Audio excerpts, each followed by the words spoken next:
Hi, my name is Kamini Ramachandran and I am a storyteller. A Storyteller Reads is a series of short video clips that feature a selection of translated Singapore works, or as we like to fondly call it, Singlit. The videos are a combination of both poetry and prose that I mainly read aloud in English, but also with some in Malay. I love reading and I have a huge collection of books. And as a storyteller, I know that my listeners love being read aloud too. I hope that the small selection of Singapore literature inspires you to find out more about the various publishers, authors, and works presented. I will be reading excerpts from There Was a Bridge in Theka by Lata, translated by Yamuna Raju, published by Words Without Borders online magazine. There was a bridge in Theka. I stop and look around, leaning on my walking stick, and then it dawns on me. The bridge is gone, the river is gone.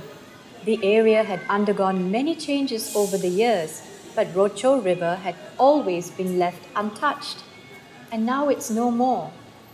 The river has been rolled up and tossed away, leaving no clue as to how it was moved or where it might have been moved to. No one can tell that a river had once flowed there. In its place is a patch of grass. They have replaced a river with just grass. I remember that the water level was high that night. The current flowed as though it were a real river. Even though it was still dark, one could make out the swirls of little white ripples as the wind blew. Dawn had not yet arrived, but one could make out the shimmering currents moving along quickly in all their glory. It had rained heavily for a week before the skies had finally cleared up.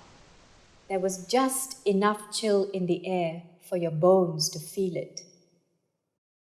That night, I heard a noise, but saw that everyone else was fast asleep.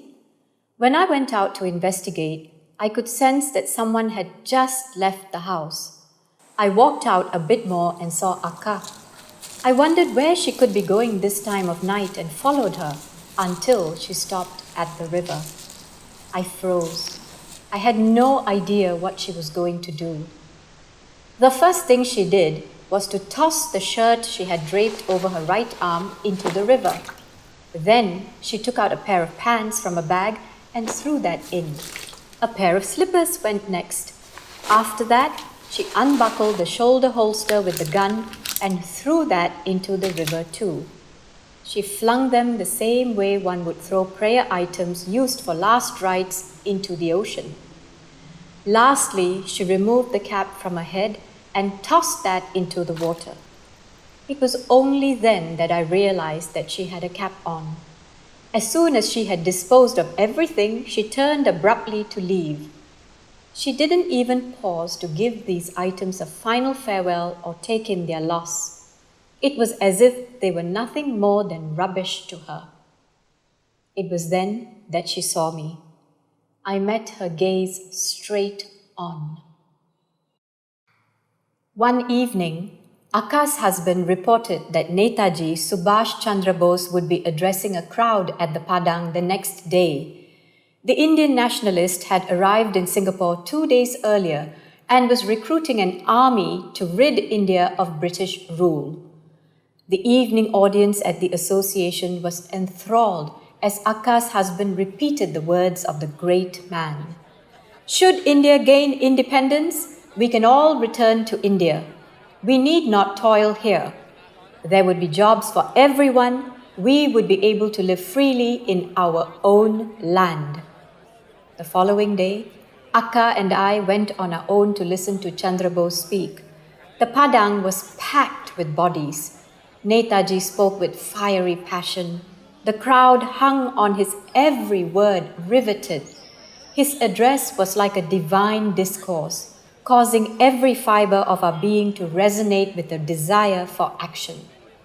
It was at the Padang that day that he promised, "Give us your blood, and in return, I will give you your freedom."